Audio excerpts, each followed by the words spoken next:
लड़कियों के एक विद्यालय में आई नई अध्यापिका बहुत ही खूबसूरत थी। बस उम्र थोड़ी अधिक हो रही थी, लेकिन उसे अभी तक शादी नहीं की थी। सभी छात्राएं उसे देखकर तरह तरह के अनुमान लगाया करती थी। एक दिन किसी कार्यक्रम के दौरान जब छात्राएं ने उसके इर्द गिर्द खड़ी, तो एक छात्रा ने बातों ही बातों में उनसे पूछ लिया कि मैडम, आपने अभी तक शादी क्यों नहीं की। अध्यापिका ने कहा, पहले एक कहानी सुनाती हूँ, सुनो। एक महिला बेटे होने की लालच में लगातार 5 बेटियां पैदा हो रही थी। जब छठी बार वह गर्भवती हुई तो पति ने उसको धमकी दी कि अगर इस बार भी बेटी हुई तो उसी बेटी को बाहर किसी सड़क या चौक पर फेंक आऊंगा। महिला अकेले में रोती हुई भगवान से प्रार्थना करने लगी, क्योंकि वह उसके वश की बात नहीं थी अपनी इच्छा अनुसार बेटा पैदा कर देती। इस बार भी बेटी ही पैदा हुई। पति ने नवजात बेटी को उठाया और रात के अंधेरे में शहर के बीचों बीच चौक पर रखाया। माँ पूरी रात उसे नन्ही सी जान के लिए रो रो कर दुआ करती रही। दूसरे दिन सुबह पिता जब चौक पर बैठी बेटी को देखने पहुंचा तो देखा कि बच्ची वहां पड़ी है। उसे जीवित रखने के लिए बाप बेटी को वापस घर ले आया, लेकिन दूसरी रात फिर बेटी को उसी चौक पर रखाया। 2-3 बार ऐसा ही हुआ।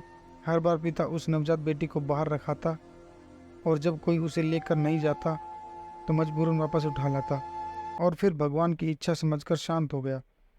फिर 1 वर्ष बाद माँ जब फिर से गर्भवती हुई तो इस बार उनको बेटा हुआ, लेकिन कुछ ही दिनों बाद ही 6 बेटियों में से एक बेटी की मौत हो गई। यहाँ तक कि माँ 5 बार गर्भवती हुई और हर बार बेटे ही हुए, लेकिन हर बार उसकी बेटियों में से एक बेटी इस दुनिया से चली जाती। अध्यापिका की आंखों से आंसू गिरने लगे। आंसू पोंछकर आगे कहना शुरू किया, अब सिर्फ एक बेटी ही जिंदा बची थी और वही बेटी थी जिससे बाप जान छुड़ाना चाह रहा था। एक दिन अचानक माँ भी इस दुनिया से चली गई। इधर 5 बेटे और एक बेटी, सब धीरे धीरे बड़े हो गए। उस बड़ी बेटी ने 5 भाइयों को बड़ा किया और उसकी सेवा की। अध्यापिका ने फिर कहा, पता है, वह बेटी जो जिंदा बची रही वो मैं ही हूँ।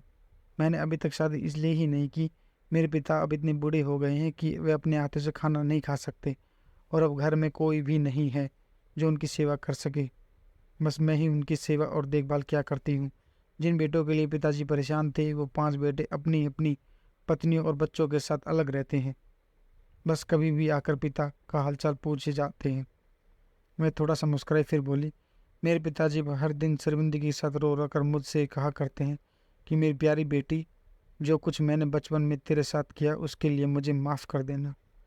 बाप बेटी के प्यार के बारे में एक प्यारा सा किस्सा यह भी है कि पिता बेटे के साथ खेल रहा था।